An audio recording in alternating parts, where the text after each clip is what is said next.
I hadn't set foot in Chicago for 3 years. Standing outside St. Augustine Cathedral, watching mourners file through heavy oak doors, I knew exactly how long it had been. 3 years, 2 months, and 16 days since the fight that severed me from my twin sister. The cab driver had asked if I was okay when I gave him the address. I must have looked as hollow as I felt. My reflection in his rearview mirror showed a stranger with blonde hair, pulled back too tight, blue eyes rimmed red from crying on the flight from Prague, 28 years old, and I'd just lost the only person who shared my face, my DNA, half my childhood memories. Natalie was dead. Car accident, they said. The words in the email from her neighbor felt clinical, detached. Your sister passed away in a single-vehicle collision on Lakeshore Drive.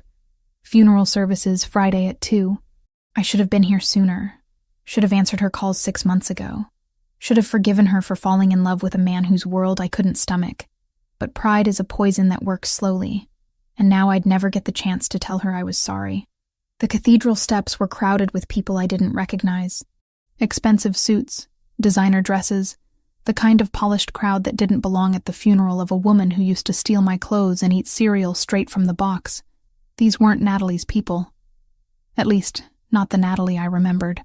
I pushed through the entrance. Late because my connecting flight had been delayed. The service had already started. A priest's voice echoed through the vaulted space. But I couldn't focus on his words. My eyes locked on the casket at the front, draped in white lilies. She was in there, my mirror image, forever still. Then I felt it, the weight of attention shifting like a physical force. Heads turned. One by one, the mourners twisted in their pews to stare at me. Gasps rippled through the crowd. A woman in the third row clutched her chest, her face draining of color. An older man stood abruptly, his chair scraping against marble. They were looking at me like I was a ghost. Of course, they saw Natalie. We were identical twins, same bone structure, same blue eyes, same wheat blonde hair. The only differences were invisible. She'd been fire where I was ice, impulsive where I was calculated. Our parents had trained us both, passed down their skills in observation, languages, survival, but Natalie had wanted freedom from that legacy. I'd embraced it. Natalie? Someone whispered her name like a prayer. I kept walking down the aisle, my heels clicking against stone. Every eye followed me. I didn't belong here, that much was clear. But I needed to see her one last time. Needed to say goodbye to the girl who used to hold my hand during thunderstorms when we were 6. My gaze swept across the front rows, searching for anyone familiar. That's when I saw him. He sat in the first pew, shoulders rigid beneath a black suit that probably cost more than my rent for a year. Dark hair, perfectly styled. Strong jaw.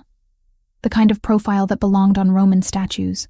Even from behind, he radiated power. Authority, danger. Gabriel Donatelli. Had to be. The man Natalie had chosen over me. He turned, and the world stopped. Devastation carved into every line of his face, transformed into something else. Shock. Desperate hope. Disbelief. Dark brown eyes, nearly black in the cathedral's dim light, went wide. His lips parted as if to speak, but no sound came. He rose from his seat, stumbling slightly, one hand reaching toward me. Natalie. His voice broke on her name, raw and desperate. How is this possible?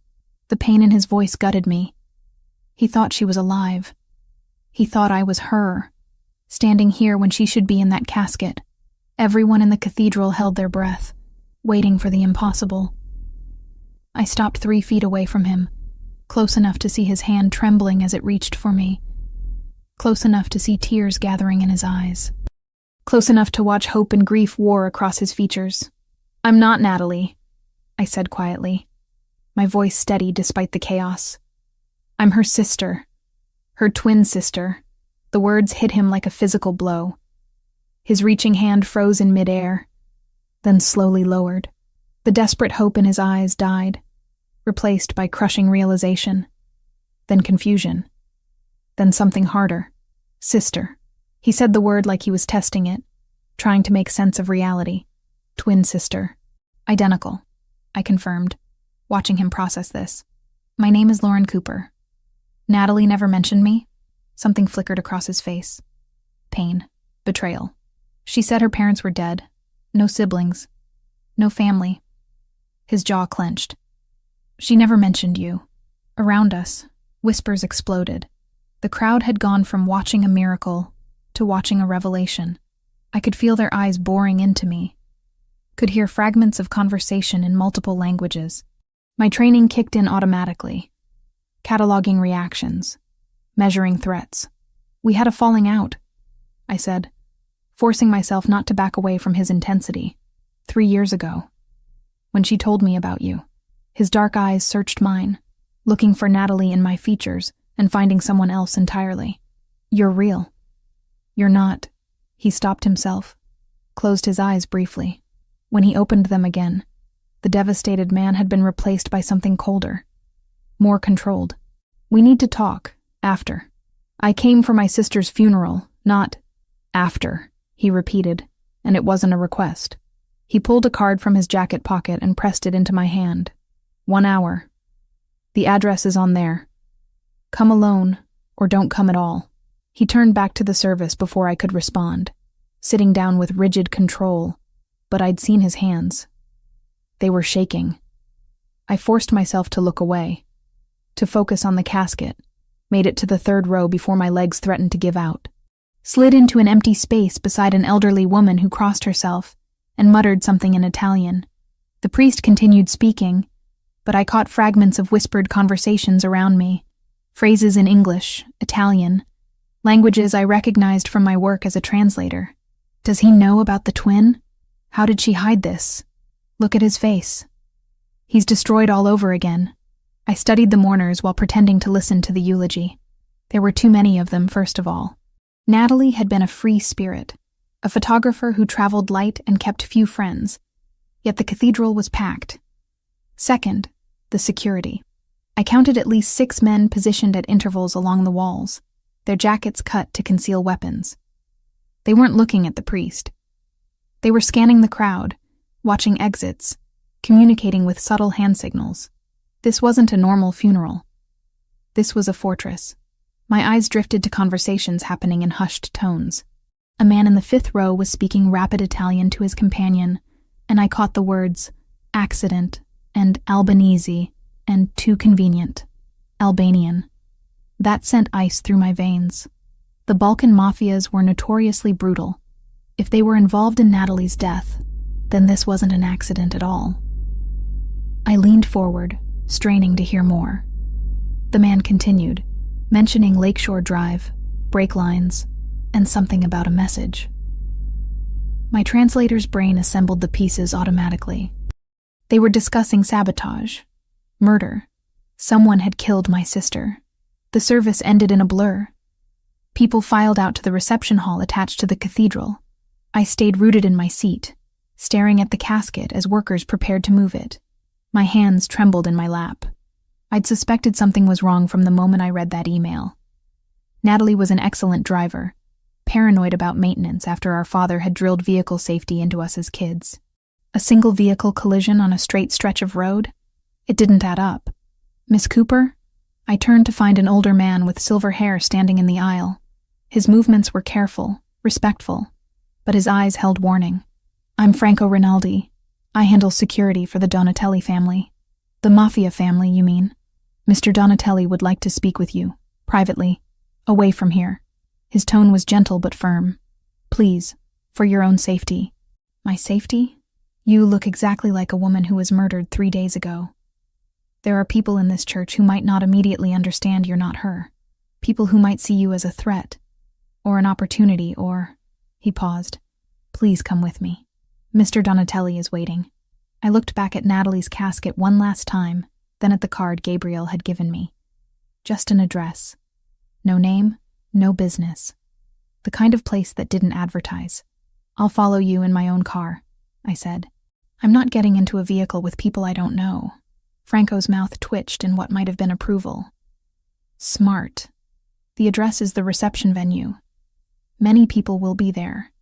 You won't be alone with him. I stood, grabbed my purse, and followed Franco toward a side exit. As we passed through the doorway, I glanced back one more time. Gabriel stood by the casket, one hand resting on the white wood, his head bowed. Even from a distance, I could see his shoulders shaking. He'd loved her. Really loved her. And I'd just shattered whatever fragile hope my appearance had given him. I walked out into cold Chicago air, following Franco to a waiting car. My sister deserved the truth about her death. And if that meant walking into the world that had killed her, then that's exactly what I'd do, even if it destroyed me in the process. The reception was held in a private room that screamed old money and older secrets. Crystal chandeliers cast fractured light across marble floors. Waitstaff moved between clusters of mourners, offering champagne and whispered condolences. I accepted a glass I had no intention of drinking and positioned myself near a window. Black cars lined the curb, expensive ones. Drivers stood at attention, hands folded, eyes alert. This wasn't just wealth on display. This was power. I stayed on the periphery, listening.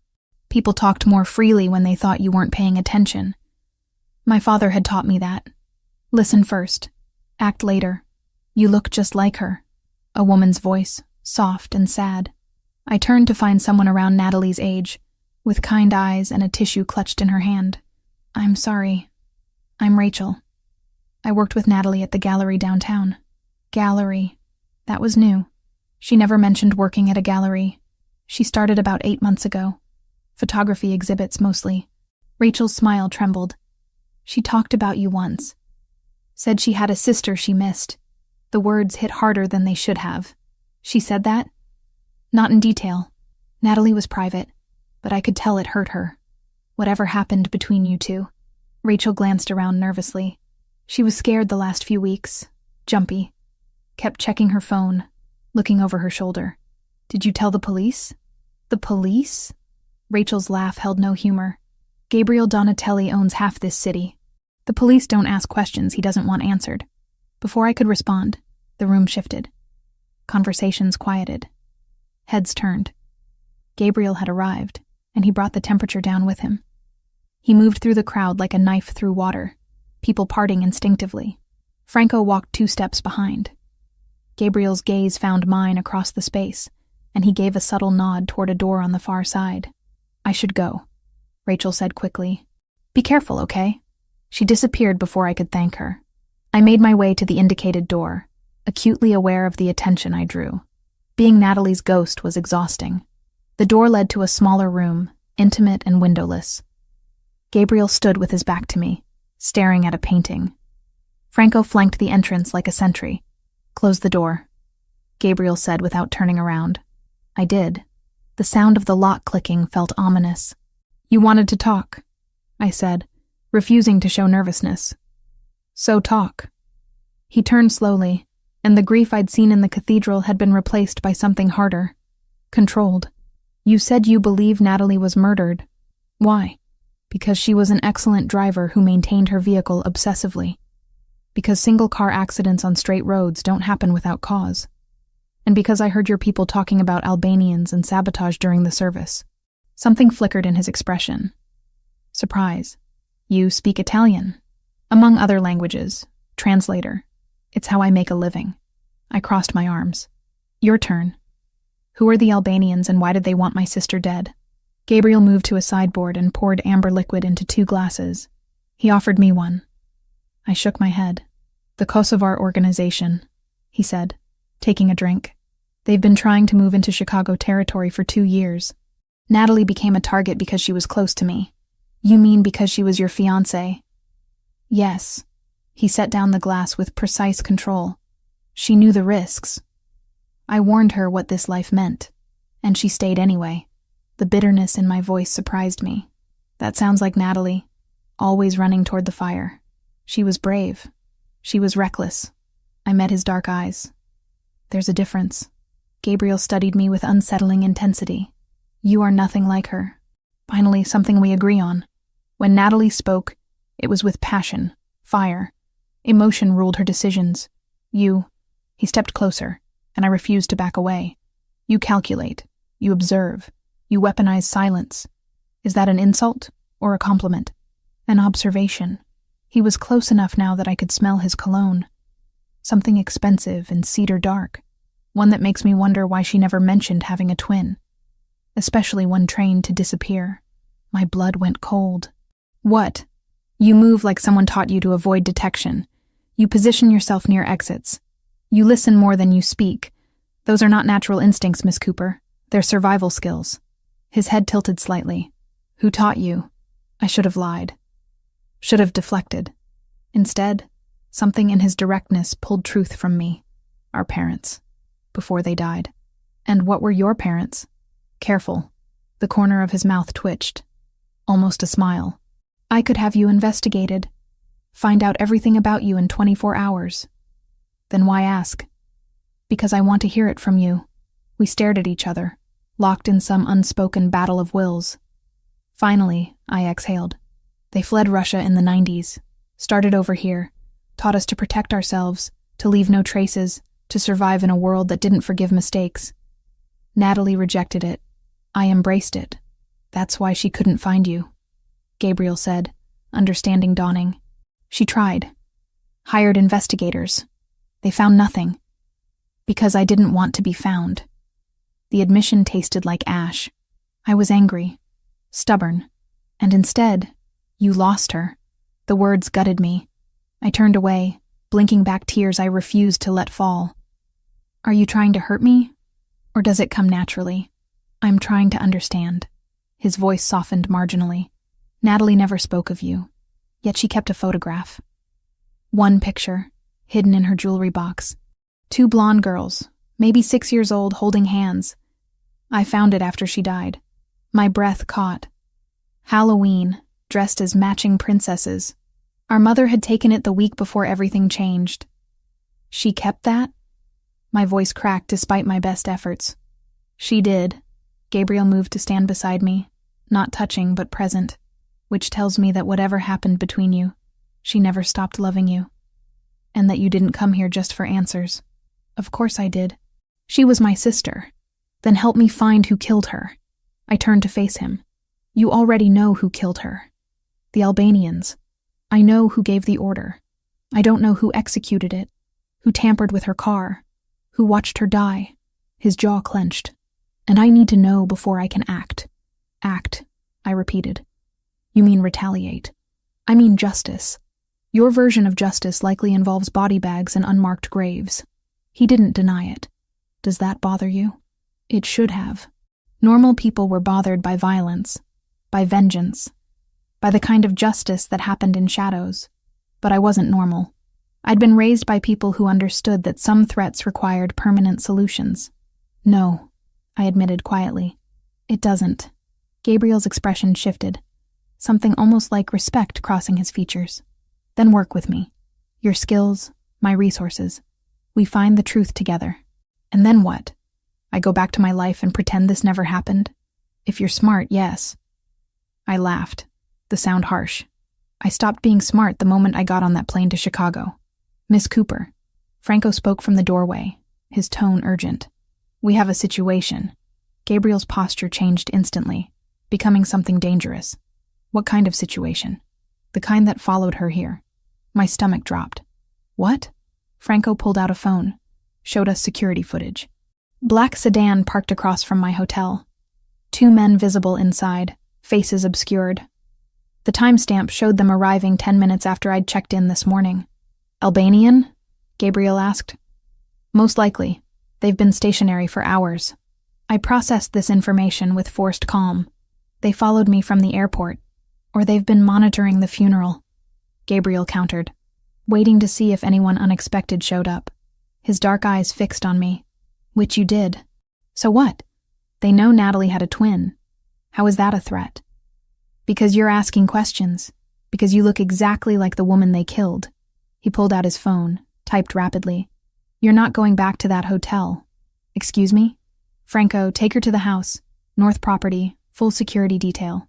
I am not going anywhere with you, I said firmly. I can handle myself. Against trained killers? With what? Sharp words and careful observation? His tone turned sharp. This is not negotiable, Miss Cooper. You involved yourself in this by coming here. Now you're a target.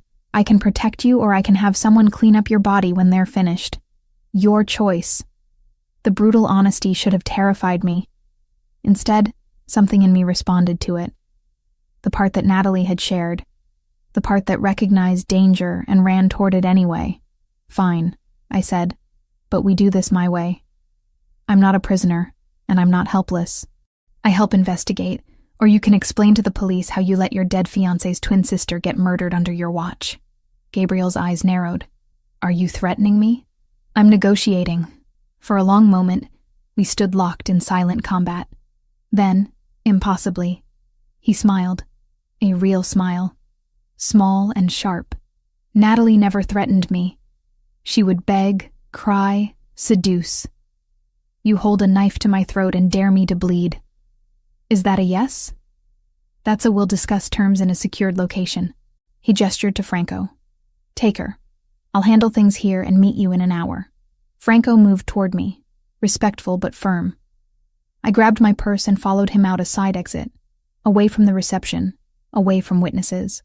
As we walked toward a waiting car, I pulled out my phone and sent a quick message to my emergency contact. Just in case. The last thing I saw before the car door closed was Gabriel watching from a window, his expression unreadable. I'd just agreed to enter the world that killed my sister. The world I'd spent my whole life learning to avoid. But Natalie deserved the truth, and I was going to get it, even if it destroyed me. Franco drove in silence, his eyes constantly checking mirrors. 2 cars followed us, maintaining precise distance. Protection detail, I assumed. The cityscape blurred past until buildings gave way to trees, then water. Lake Michigan stretched dark and infinite to our right, moonlight carving silver paths across its surface. How far is this place? I asked, breaking the quiet. 20 minutes north of the city. Secure location. Franco's tone was professional, almost gentle. Mr. Donatelli has several properties. This one is the safest. Safe from what, exactly? The Albanians you all keep mentioning? His jaw tightened. From anyone who might want to hurt you because of who you look like. Because I looked like Natalie. Because some part of me was her. Walking and breathing when she no longer could. The thought made my chest ache. We turned onto a private road, gates opening automatically. The property emerged from darkness like something out of a film. Modern architecture mixed with classic stonework. Floor-to-ceiling windows glowing warm against the night. Manicured lawns sloped down to a private dock. Money didn't just whisper here. It sang. Men in dark suits stood at strategic points. They nodded to Franco as we passed, their attention sharp and assessing when they saw me. I counted 8 visible guards. Probably more I couldn't see. Franco opened my door, and I stepped out into cold air that smelled of water and pine.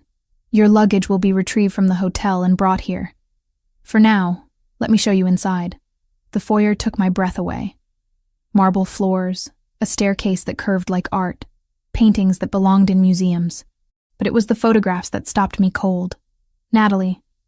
Everywhere. On the mantel, the side tables, an entire wall dedicated to her smile, her laughter, her life with Gabriel. My throat constricted. This was his grief on display.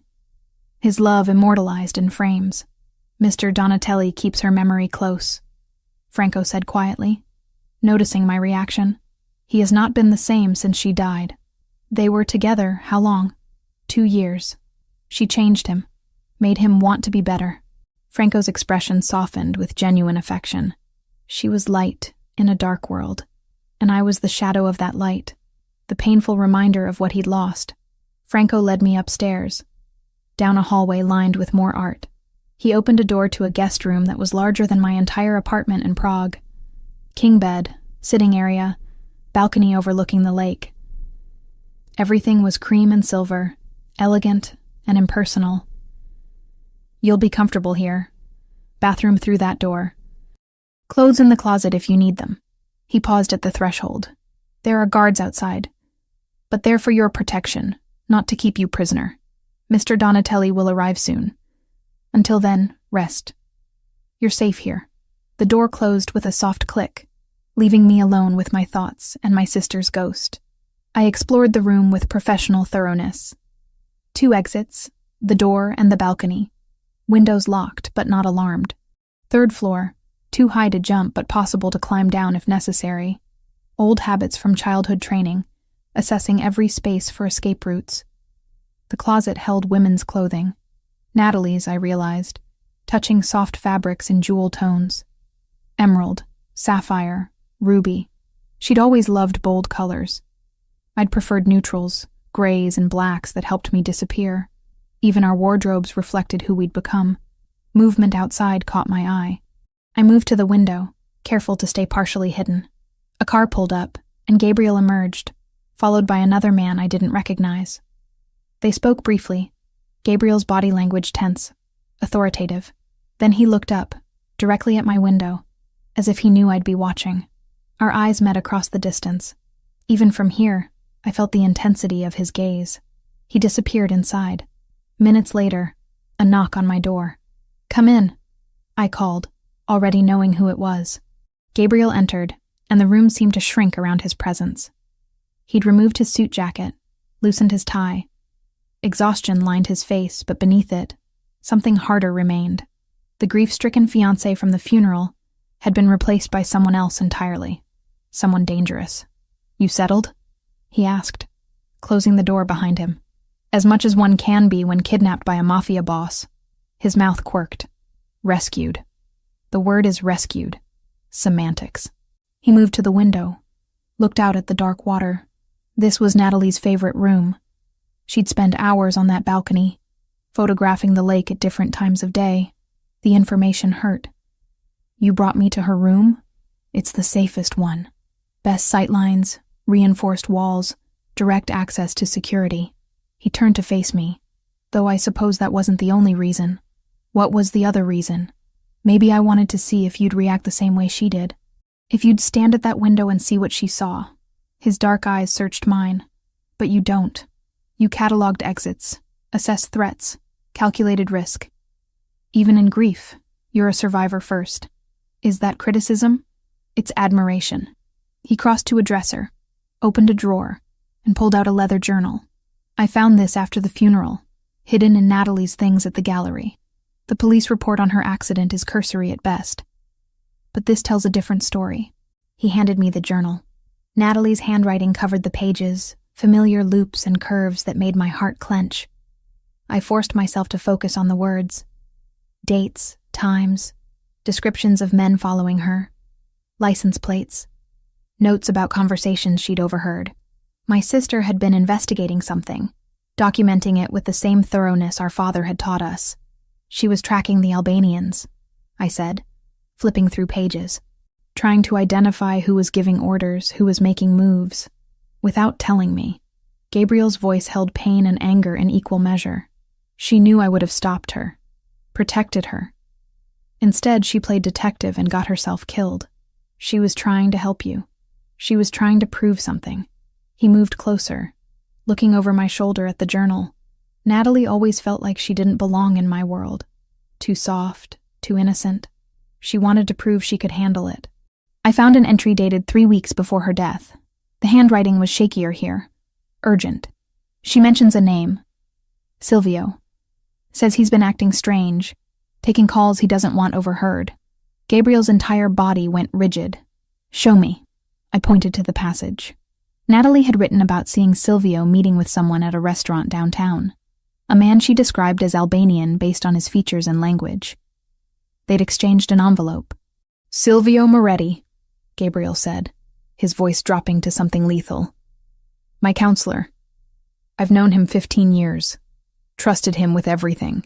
Natalie suspected he was working with the Albanians?" Suspected. Not confirmed, but I could see the gears turning in his mind, reassessing every interaction, every decision. If she's right, if Silvio betrayed me, then he didn't just pass information. He killed her. He gave them everything they needed to get to her. The fury in his voice was terrifying and oddly comforting. This was a man who would burn the world down for revenge. "We need proof," I said, forcing logic into the emotional storm. "Suspicion isn't enough. Proof can be extracted. Through torture. That won't hold up in any court." Who said anything about courts? Gabriel took the journal from my hands, his fingers brushing mine. The contact sent electricity up my arm. You need to understand something, Lauren. In my world, justice doesn't come from judges and juries. It comes from loyalty and consequences. If Silvio betrayed me, betrayed Natalie, he'll answer for it. Permanently.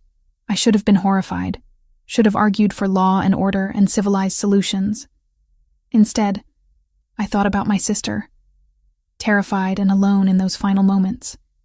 About someone tampering with her car, watching her drive away to her death. Then let's get proof, I said quietly. And when we do, you can handle it however you see fit. Gabriel studied me for a long moment, and something shifted in his expression. Understanding, maybe. Recognition that we weren't so different, he and I. Both raised in worlds where violence was currency and survival meant hard choices. A sharp sound shattered the moment. Breaking glass, shouting from downstairs. Gabriel's gun was in his hand before I could process what was happening. Stay here. Lock the door. What's going on? Someone just breached the perimeter. He moved to the door, every line of his body coiled and ready for violence. Franco! The door burst open and Franco appeared, weapon drawn, blood streaming from a cut on his temple.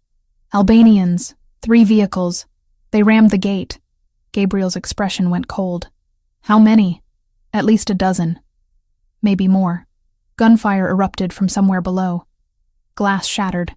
Men shouted in multiple languages. My training kicked in, overriding panic. Where's the safest location in the house? Panic room, basement level, Franco said. But we need to move now. Gabriel grabbed my hand, pulling me toward the door.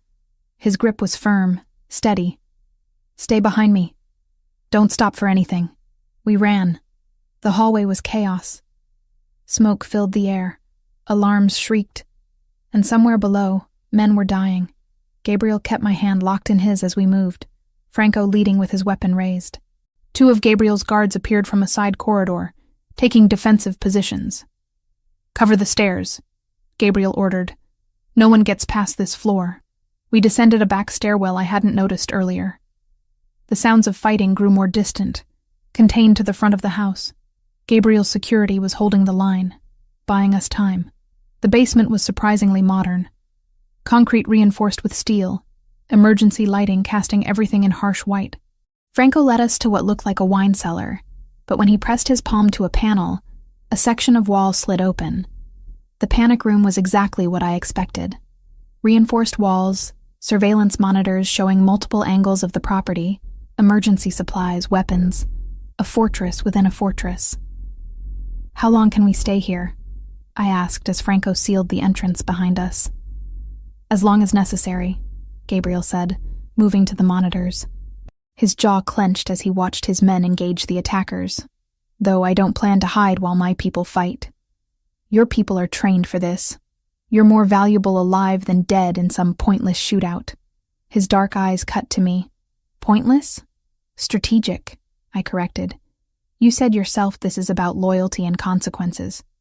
Getting yourself killed before you can deliver those consequences would be pointless. Franco made a sound that might have been a suppressed laugh. She has a point, boss. Gabriel's expression remained hard, but he turned back to the monitors. I watched over his shoulder as the battle unfolded in grainy black and white. The Albanians were professional, coordinated. They'd come prepared for Gabriel's security, which suggested inside information. They knew the layout, I said quietly. Knew where your guards would be positioned. Someone told them. Silvio. Gabriel's voice was lethal. He's not answering his phone. Neither is his second in command. Convenient timing. Franco, I want Silvio found. Now. And I want to know where he was tonight. Franco was already on his phone, speaking rapid Italian to someone on the other end. Meanwhile, the monitors showed Gabriel's men slowly gaining ground. The attackers were retreating, outnumbered and outgunned now that the element of surprise had faded. 10 minutes later, it was over. Bodies littered the front lawn, most of them Albanian. 3 of Gabriel's men were injured, 1 seriously. But they'd held the property. All clear, Franco reported, receiving confirmation through his earpiece. Perimeter secure, ambulance en route for our wounded. Gabriel holstered his weapon. The bodies? Being handled. Police have been notified it was an attempted robbery. They won't ask questions. Of course they wouldn't. This was just another night in a world where violence was currency, and law enforcement looked the other way. We returned upstairs to find the house transformed. Bullet holes pocked the walls. Glass glittered across marble floors. Blood stained the foyer where someone had fallen. Men in dark suits moved with practiced efficiency, cleaning, documenting, erasing evidence. "Your room is untouched," Franco said to me. "But perhaps you'd prefer different accommodations tonight." "She stays near me," Gabriel said before I could respond. "The master suite. Double the guards on that floor." I should have argued, should have insisted on independence. But standing in the wreckage of an attack meant to kill me. I found myself nodding. Gabriel led me to the opposite wing, to a suite that was somehow both luxurious and masculine.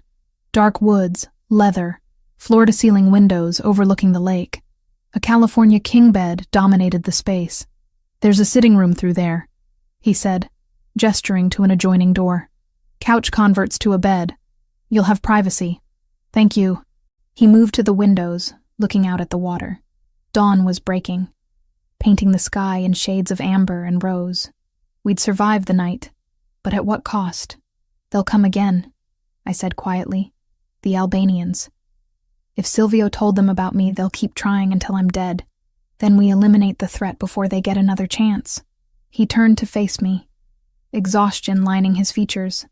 "I should never have brought you here. Should have put you on the first plane back to Prague and forgotten you existed. But you didn't." "No, I didn't." His gaze held mine, searching.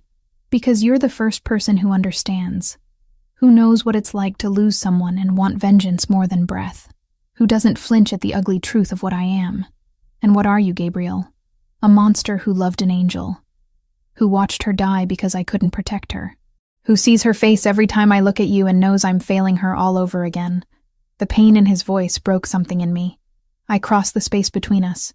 Driven by impulse I didn't understand. "I'm not her. I'll never be her. But I'm here. And I'm not going anywhere until we find who killed my sister."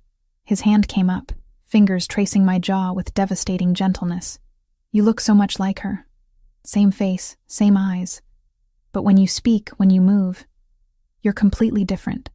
It's like watching a familiar melody played in a different key. Gabriel, I know I shouldn't touch you, shouldn't feel what I'm feeling. But standing here, knowing I almost lost you tonight," his thumb brushed across my lower lip, and heat flooded through me. "Tell me to stop." I should have. Everything about this was wrong, complicated. A betrayal of my sister's memory. But Natalie was gone. And I was alive. And the man standing before me made me feel something I'd never experienced. "I can't," I whispered. He kissed me. Slow at first, questioning.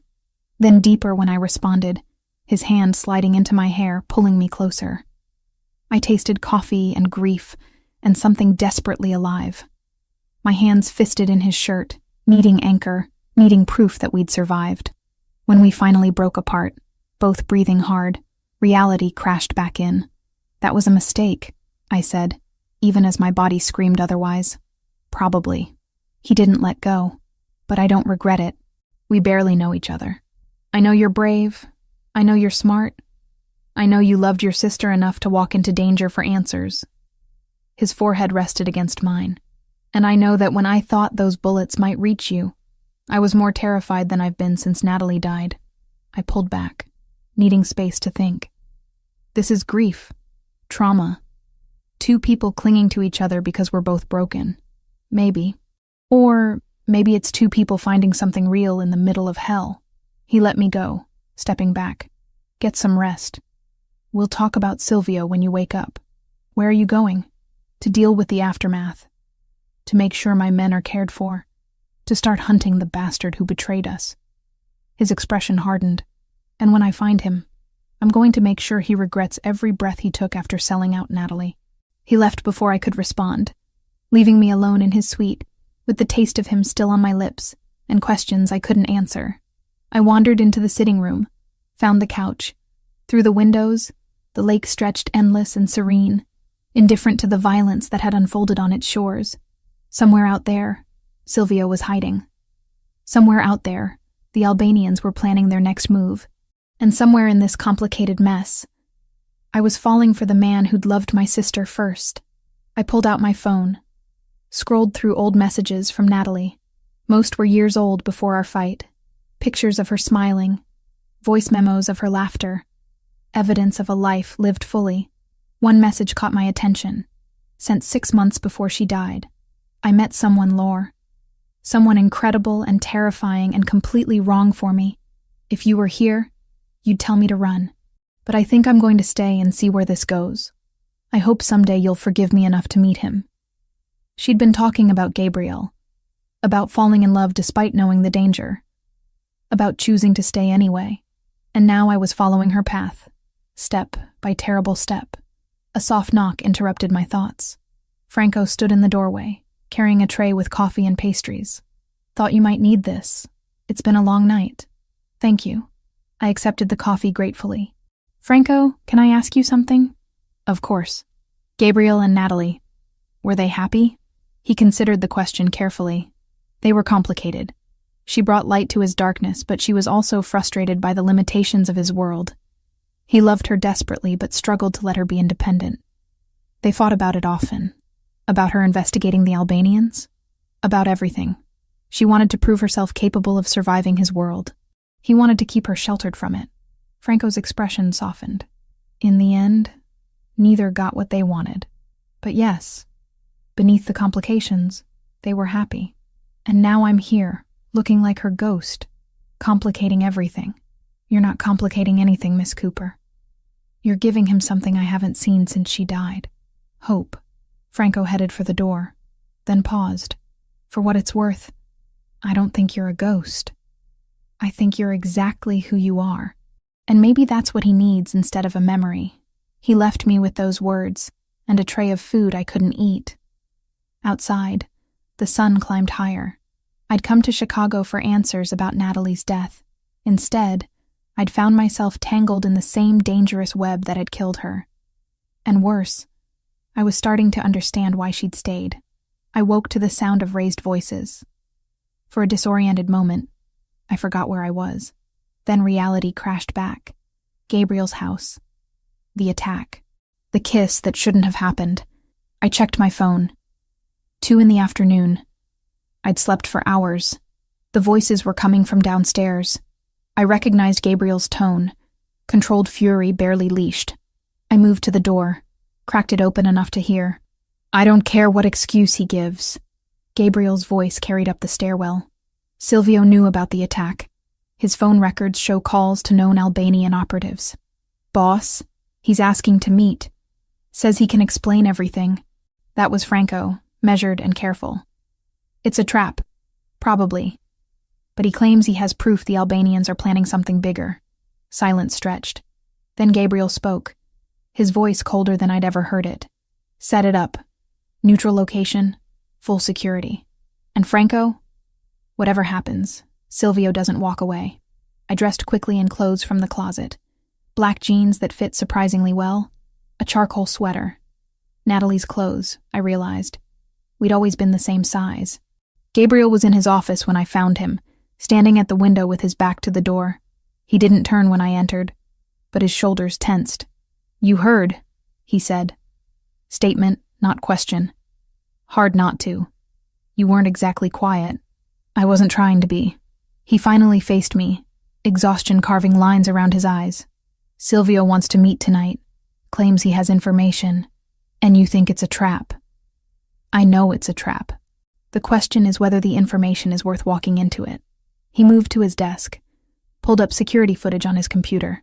We found him through his mistress. The screen showed a middle-aged man with silver hair and sharp features. Handsome in a polished way, expensively dressed. He was pacing in what looked like a hotel room, phone pressed to his ear, gesturing wildly. That's Silvio? 30 years in this life. I've known him since I was 18. Gabriel's jaw clenched. And he sold out Natalie for what? Money? Territory? Cowardice? He looked at me, really looked, and something shifted in his expression. You're wearing her clothes. Everything else I own is still at the hotel. She wore this the night I met her, gallery opening downtown. She took my picture without asking, said I had interesting shadows. The intimacy of the memory hung between us. Gabriel, I know this is complicated, that I should keep my distance, that you're her sister and this is wrong. His hand moved to my face, cupping my cheek. But I can't seem to stay away from you. We kissed once, in the aftermath of violence and grief. That doesn't mean... It means everything. His thumb traced my cheekbone. Because I've been thinking about it all day. Because you're not her, Lauren. You're something entirely different. And that terrifies me. I should have pulled away. Instead, I leaned into his touch. What are you saying? I'm saying I want you to come with me tonight. To the meeting with Silvio. I want your eyes on this. Your instincts. You see things others miss. He paused. But more than that, I want you close because the thought of you out of my sight makes me reckless. You want me at a confrontation with the man who killed my sister. I want you helping me get justice for her. I considered this. Every rational part of me screamed that I should leave Chicago. But the part that had loved Natalie, that had inherited our parents' darkness, wanted to see Silvio's face when he realized his betrayal had consequences. Okay, I said. I'll come. Gabriel pulled a small handgun from his safe. Glock 43, 9mm, easy to conceal. Franco will get you a holster. I took the weapon, checked the chamber, tested the weight. The movements came automatically, muscle memory from training sessions when I was 15. You handle that like you've done it before, Gabriel observed. I have. Though I've never shot at a person. Hopefully tonight won't be your first time. The hours until the meeting crawled by. Franco fitted me with an earpiece and a holster that sat comfortably at the small of my back. He walked me through the warehouse layout using blueprints, showing me exits, cover points, danger zones. You stay with Mr. Donatelli at all times, Franco instructed. Silvio is dangerous. He's cornered, desperate. Don't underestimate him. At 8:30, we left. 3 cars, 12 men, enough firepower to start a small war. I sat in the back with Gabriel, his hand finding mine in the darkness. Neither of us spoke. The warehouse loomed against the night sky, dark except for a single entrance lit by harsh spotlights. Silvio's people were already visible, 4 men positioned strategically. Everyone clear on the play? Gabriel spoke into his radio. Confirmations came back. Good. Let's end this. We exited the vehicles. The cold October air bit through my sweater. Gabriel's hand rested on the small of my back as we walked toward the entrance. Franco walked ahead, weapon visible. Inside, the warehouse was exactly what I expected.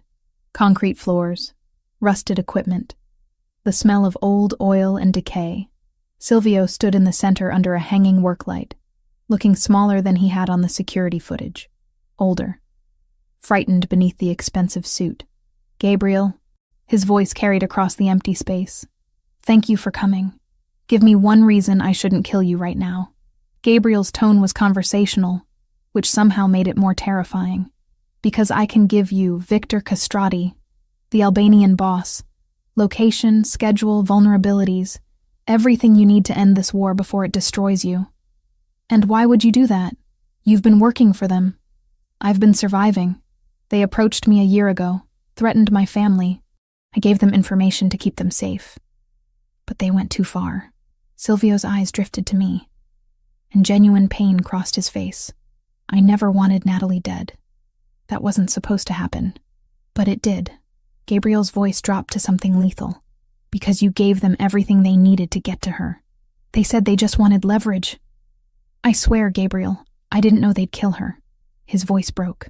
I've been trying to make it right ever since. By waiting until they attacked my home? Until they nearly killed Lauren? Gabriel took a step forward. Your redemption comes too late. Wait. I spoke for the first time, and everyone's attention shifted to me. You said you're giving us Victor. What's the catch? Silvio's eyes met mine, and I saw calculation behind the fear. The catch is that I walk away. New identity, money, protection. I disappear, and you get the man who actually ordered Natalie's death. No. Gabriel's response was immediate. Then we all die. Silvio pulled his hand from his pocket, and suddenly his men had weapons raised. Gabriel's people responded in kind, and the warehouse became a standoff. I activated a dead man's switch when you arrived. If I don't check in every 15 minutes, information about your operation goes to the FBI. Every account, every contact, every dirty deal. The betrayal ran deeper than we'd known. Silvio hadn't just sold out Natalie. He'd been preparing to destroy everything. Gabriel's expression went cold. You're bluffing. Am I? Are you willing to bet your empire on it? Silvio's voice grew stronger. I'm offering you Victor on a silver platter. The man who killed your fiancée. Take the deal, Gabriel. Let me go, and I'll give you vengeance. The silence stretched tight as a wire. I could feel Gabriel's fury radiating beside me. He wanted Silvio dead. But he wanted Victor more. Show me proof, Gabriel said finally. Proof you actually have access to Victor. Silvio pulled out his phone, tapped the screen, then turned it toward us. A photo showed Victor Castrati entering a building, timestamp from earlier today. Another showed his schedule for the next week, detailed and specific. I've been his inside man for a year. I know everything. Silvio's smile was bitter. Take it or leave it, Gabriel. Decide fast. My next check-in is in 8 minutes. Gabriel looked at me, and I saw the question in his eyes. What would I do? Let Silvio walk to get Victor, or demand justice now and risk everything? I thought about Natalie, about how she'd tried to prove herself in a world that ultimately killed her, and I thought about what she would want. Not revenge against the messenger. Revenge against the man who'd given the order. Take the deal, I said quietly. Get Victor. Gabriel's jaw clenched, but he nodded. Fine. Give us Victor, and you walk. But Silvio? He stepped closer. If you're lying, if this is a setup, I will find you. I will find everyone you've ever loved. And what happens to them will make you wish you'd died here tonight. Silvio swallowed hard. I understand. Then talk. And make it count. What followed was 30 minutes of information. Victor's location, a penthouse in downtown Chicago. His schedule, his security detail, his weaknesses. Silvio laid it all out with the precision of someone who'd been planning this revelation for months. When he finished, Gabriel pulled out his phone and made a call. Let him go. Full surveillance. If he contacts the Albanians, end him. Silvio and his men backed toward the exit. At the threshold, he paused and looked back at me. For what it's worth, Miss Cooper, your sister was brave. Braver than I was. I'm sorry I couldn't protect her. Then he was gone, disappearing into the night with his freedom bought in blood money and betrayal. Gabriel turned to me, and the fury in his eyes was breathtaking. We're going after Victor tomorrow night, and when we find him, I'm going to make sure he knows exactly why he's dying. Good, I said simply, because I want to be there when you do. The day of the operation felt surreal. Gabriel's people moved through the house like shadows, assembling weapons, reviewing blueprints, communicating in coded language. I stayed in Gabriel's office, monitoring communications equipment while Franco walked me through the plan. Victor's penthouse occupied the top 3 floors of a luxury building downtown. Heavy security, both electronic and human. You'll stay with me in the command vehicle, Franco said for the 3rd time. Monitor feeds, coordinate extraction if needed. You're not going inside. We'll see, I murmured, earning a sharp look. Gabriel appeared in the doorway, dressed in black tactical gear that somehow made him look even more dangerous. His dark eyes found mine across the room. Lauren, a word. He gestured to the hallway. I followed him to an empty room, watched him close and lock the door. The air between us crackled with tension. I need you to promise me something, he said, stepping close. If things go wrong tonight, if I don't make it out, don't. I pressed my fingers to his lips. Don't say it. I have to. His hand covered mine, pulled it away but didn't let go. If I don't make it, Franco has instructions.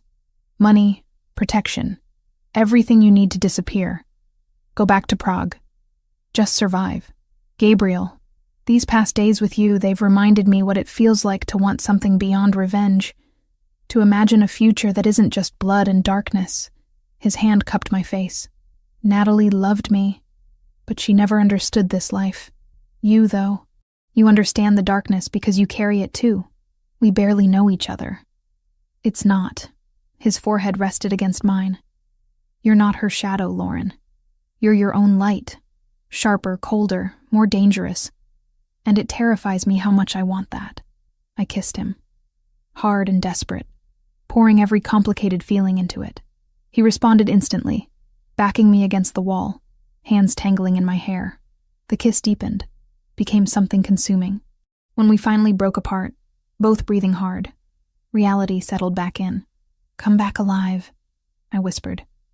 That's all I ask. I intend to. He stepped back, the cold strategist returning. Victor dies tonight, for Natalie. 6 hours later, I sat in the command vehicle with Franco, watching feeds from cameras Gabriel's people had positioned around Victor's building. 15 men had gone in, Gabriel leading the assault team. The operation unfolded with brutal efficiency. First the security systems, disabled. Then the guards, neutralized quietly. Gabriel's team moved like ghosts. Approaching target floor. Gabriel's voice came through my earpiece. Gunfire erupted through the feed.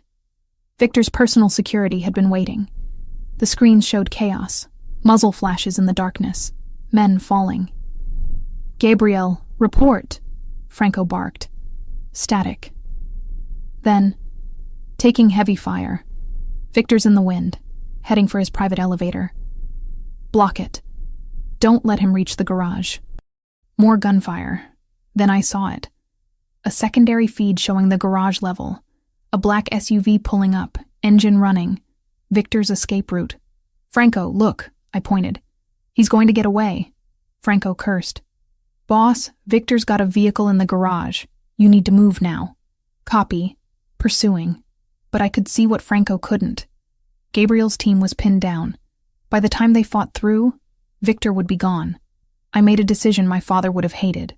Franco, which exit leads to the garage? Service entrance, east side. Why? Lauren, no. I was already moving, grabbing the spare earpiece and weapon. Someone needs to slow Victor down. You will get yourself killed. My father was a KGB operative. I know exactly what I'm capable of. I opened the door. Tell Gabriel I'm sorry. I ran before Franco could stop me, crossing toward the service entrance. Inside, harsh lighting and concrete walls. The smell of exhaust and gun oil. Voices echoed from below. Albanians speaking rapidly. 3 men, maybe 4. The garage appeared around a corner. 2 SUVs, engines running. Victor stood beside one, cold eyes and expensive suit. 3 guards surrounded him, weapons ready. I had seconds to act. My father's voice echoed in my memory. When outnumbered, create chaos. I fired twice into the air. The sound echoed like thunder and everyone froze. Then chaos. The guards spun toward me, weapons rising. I dove behind a concrete pillar as bullets chipped stone inches from my head. FBI! I shouted, gambling. Building is surrounded. A lie. But Victor didn't know that. Return fire kept me pinned. 1 guard advanced. I waited until he cleared the pillar, then fired. The bullet caught his shoulder. He went down, and I felt nothing. Just cold calculation. Then new gunfire erupted from the entrance. Gabriel and his team poured into the garage, and suddenly Victor's people were caught between 2 threats. The remaining guards went down under coordinated fire. Victor tried to run, but Gabriel was faster. He tackled the Albanian boss, and they went down hard. I emerged from cover, watching Gabriel pound his fist into Victor's face. Rage and grief channeled into violence. Gabriel, stop. I moved closer. We need him conscious. He froze, fist raised. Blood covered his knuckles. Slowly Gabriel stood, dragging Victor up with him. You killed her, Gabriel said, voice shaking. Say it. Victor spat blood. The Cooper woman? She was collateral, meant to hurt you. Her name was Natalie. Gabriel's gun pressed against Victor's temple. And she was worth 10 of you. Gabriel, I put my hand on his arm. Not like this. Make him answer for it properly. Turn him over to your contacts. Let him rot in prison where his own people can reach him. Gabriel's finger tightened on the trigger. For a heartbeat, I thought he'd ignore me. Then slowly, he lowered the weapon. "Franco, take him." Gabriel shoved Victor toward his second in command. "Make the calls. Get him buried somewhere he'll never see daylight again." Franco moved quickly, securing Victor while calling in favors. Around us, Gabriel's team conducted cleanup. Gabriel turned to me, and I saw it happen. The moment he processed what I'd done. "You could have died." His voice was quiet, dangerous. "You could have died, and it would have been my fault. I made a choice.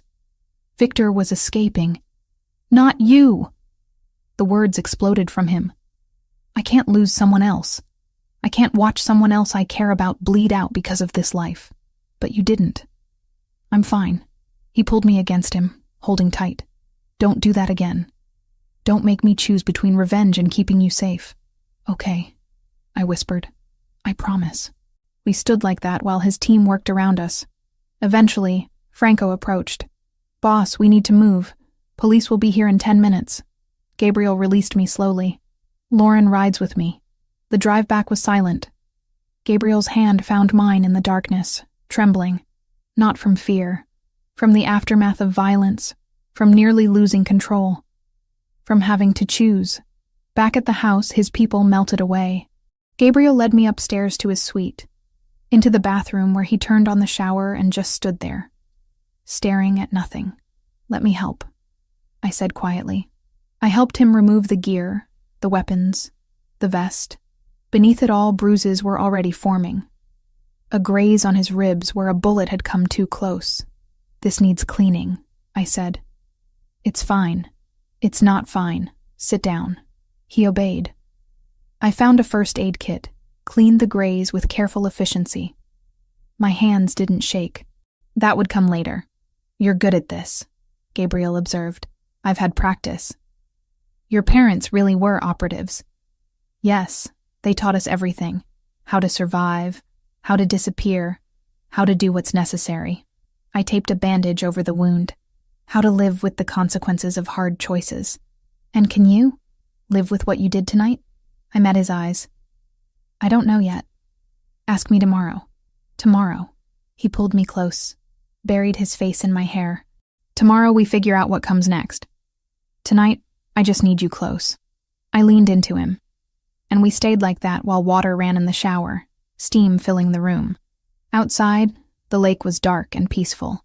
Natalie had been avenged. Victor would pay for what he'd done. But the cost was written in blood and bullets and the knowledge that I'd crossed a line tonight. And the terrifying part was that I didn't want to go back. 2 weeks after Victor's capture, I stood in my hotel room staring at a plane ticket to Prague. The room felt sterile after Gabriel's lake house, all beige walls and generic art. My luggage sat packed by the door, ready for a life I wasn't sure I wanted anymore. My phone buzzed. "Gabriel," for the 3rd time that morning. I let it go to voicemail. We'd been dancing around the same conversation for days, both knowing we needed to talk, but neither brave enough to start. The truth was simpler and more complicated than either of us wanted to admit. I'd fallen for a man who commanded an empire built on violence. A man who'd loved my sister first. A man whose world had already taken one person I loved. I needed space to think, to breathe, to figure out who Lauren Cooper was when she wasn't running on adrenaline and grief. The knock on the door wasn't surprising. I'd known he'd come eventually. Gabriel stood in the hallway, dressed in casual clothes that somehow made him more intimidating. Dark jeans, leather jacket, that scar on his chin catching the light. He looked exhausted, haunted. "You weren't going to say goodbye," he said quietly. I didn't know what to say. "How about the truth?" He stepped inside, and I closed the door. "How about telling me you're leaving because you can't handle what we did? What I am. What this life costs. It's not that simple." "It's exactly that simple." He moved to the window, stared out at the skyline. Natalie struggled with the same thing. She wanted to love me but hated what loving me meant. The compromises, the violence, the constant danger. She tried to prove she could handle it, and it killed her. "I'm not Natalie. No, you're stronger, colder, more capable of surviving this world." He turned to face me. "Which is exactly why I shouldn't ask you to stay. Because you could. You could adapt, build a life here, become part of this. And watching you do that, Watching this darkness consume someone else I love would destroy me. The words hung in the air. Someone else I love. He'd said it casually, like it was obvious. You don't love me, I said, needing to believe it. You love what I represent. Closure with Natalie. A second chance. Is that what you think? He crossed to me, hands framing my face. I loved Natalie. Past tense. She was light and joy and everything good. But you, Lauren, you're something entirely different. What am I then? You're the first person who sees what I am and doesn't flinch. Who understands that some darkness can't be washed away with good intentions. Your sharp edges and cold calculation. But beneath that, you're fiercely loyal. Protective. His thumb brushed my cheekbone. You're everything I didn't know I needed. And I'm terrified of losing you before we even have a chance. I wanted to believe him. Wanted to think we could build something real from tragedy. But reality was less forgiving. Victor is in custody, I said, stepping back. Natalie has been avenged. The reason we came together doesn't exist anymore. So we need a reason? We can't just be two people who found each other in the dark. Not when one of those people runs a criminal empire, and the other has spent her whole life trying to escape that world. I gestured to the luggage. My parents fled the KGB so Natalie and I could have normal lives. How can I honor that by walking right back into the darkness they died to escape? Gabriel's expression hardened. Then go. Get on that plane. Go back to Prague, to your quiet life, pretending you didn't spend 2 weeks orchestrating revenge. Pretending you didn't shoot someone. Pretending you're not exactly like your parents, carrying darkness in your DNA. The words hit like physical blows because they were true. Violence came naturally to me. The cold calculation, the strategic thinking, the ability to do what was necessary. I was my parents' daughter, and no amount of distance would change that. What are you offering? I asked quietly. If I stay, what does that life look like? Complicated. Dangerous at times. But I'm working on changing things. Transitioning legitimate operations to Franco. Creating businesses that don't require looking over our shoulders. It'll take time, but I'm serious about it. Because of me? Because of us. Because I'm tired of this life. Natalie wanted me to change, but I wasn't ready. With you, he moved closer. With you, I want to be better. Not perfect, not innocent, but better. And if I can't do it, if I try to be with you and the weight breaks me, then I'll let you go. No guilt, no chains. But Lauren, his hand found mine. Don't walk away before we even try. Don't let fear of what might happen steal what we could have. I looked at our joined hands. His scarred from years of violence. Mine marked by the past 2 weeks. We were both damaged. Both carrying darkness. Maybe that was why this could work. I need conditions, I said finally. If I stay, I maintain my independence, my career, my identity. I'm not becoming someone's kept woman. I wouldn't want you to. And you follow through on the transition. Franco takes over dangerous operations within 6 months, or I'm gone. Agreed. And we visit Natalie's grave. Together. I need to talk to her. Explain this. Make peace with loving the man she loved first. Gabriel's expression softened. We can go today. The cemetery was quiet. Autumn leaves covering the ground in shades of copper and gold. Natalie's grave was in the newer section. Her headstone simple. Natalie Cooper. Beloved daughter.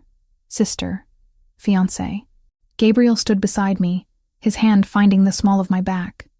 Support without pressure. Hi, Nat, I said quietly. I'm sorry I wasn't here sooner. Sorry for 3 years of silence, for letting pride keep us apart. Wind rustled through nearby trees. I met him.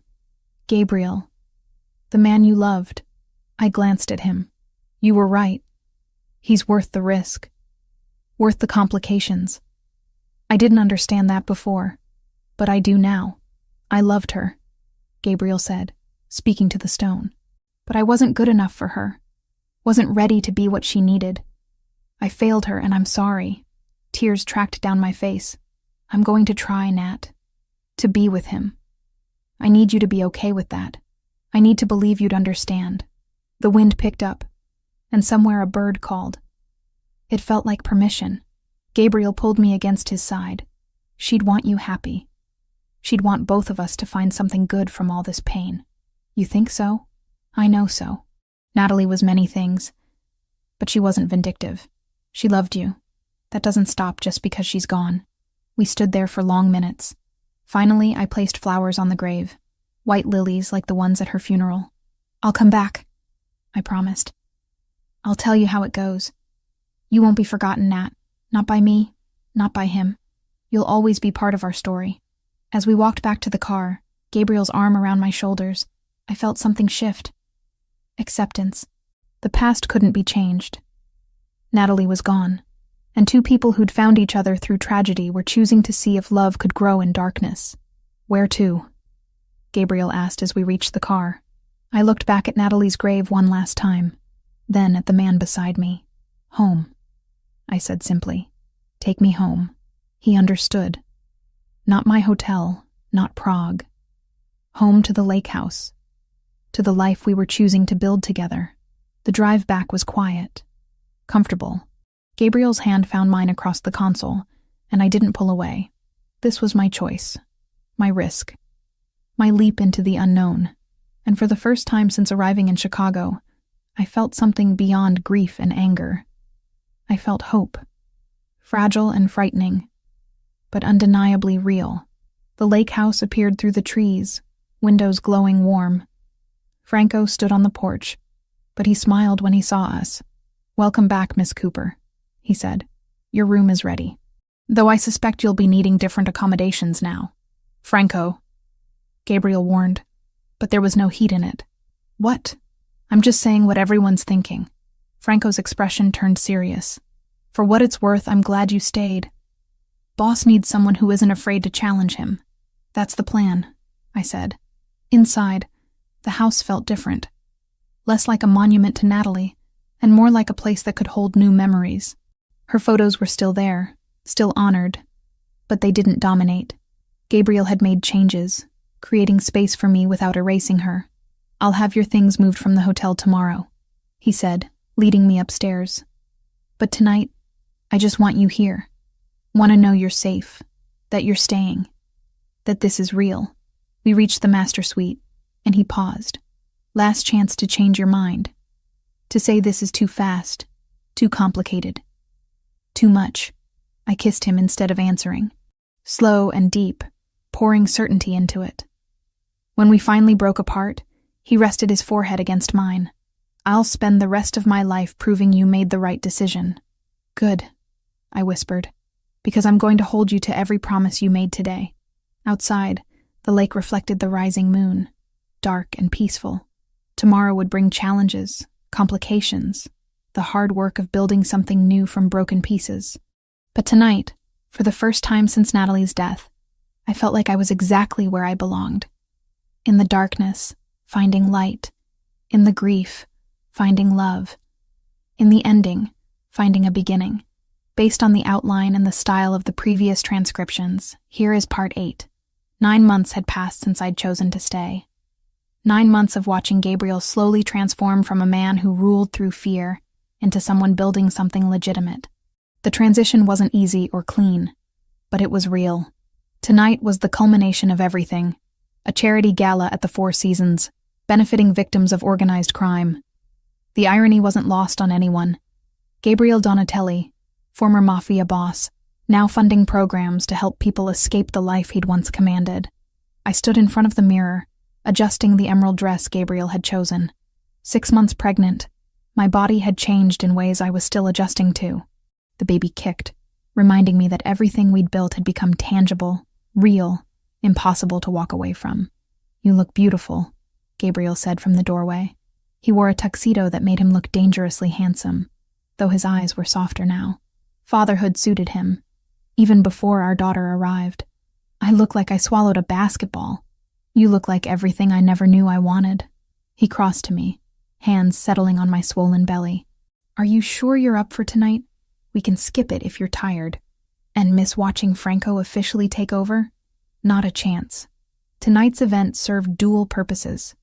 Publicly, it was charity. Privately, it marked Gabriel's complete exit from the organization. Franco would assume control of all remaining operations, legitimate and otherwise, while Gabriel focused on the legal businesses we'd been building.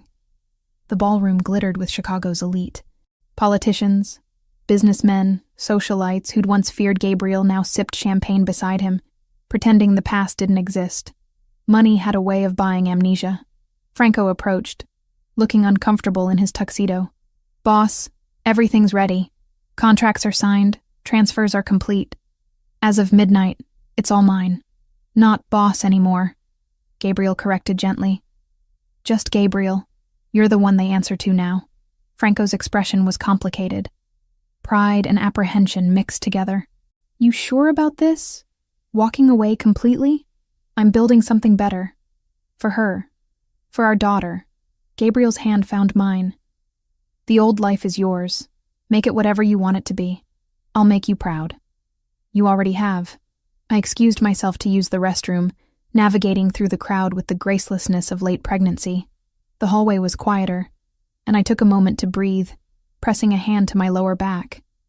That's when I noticed him. A man stood near the service entrance, watching the ballroom with intense focus. Mid-30s, dark suit. But something about his posture was wrong. Too rigid, too alert.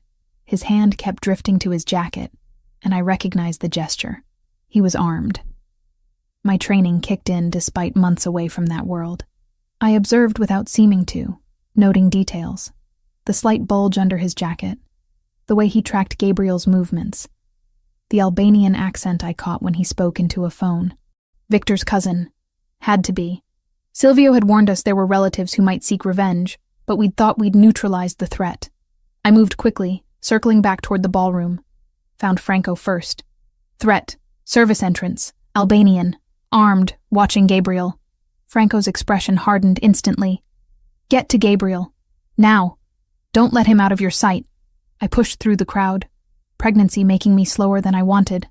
Gabriel was near the stage, speaking with a city council member, oblivious to danger. The lights dimmed for the scheduled presentation. Perfect cover for an attack. I reached Gabriel, grabbed his arm. "We need to move. Now." "Lauren, what?" "Albanian. Service entrance. He's here for you." Gabriel's transformation was instantaneous. The civilized businessman disappeared, replaced by the predator. His hand found the small of my back, guiding me toward an exit. Too late. The man emerged from the service entrance, weapon rising. Everything happened in seconds. Franco appeared from nowhere, tackling the Albanian before he could fire. They went down hard, and the crowd erupted into screams. Gabriel shielded me with his body, backing us toward cover. More security poured in, Gabriel's former men who still protected him. The Albanian was subdued, dragged away, but the damage was done. The illusion of safety, of normalcy, shattered like glass. Gabriel held me, hands checking for injury.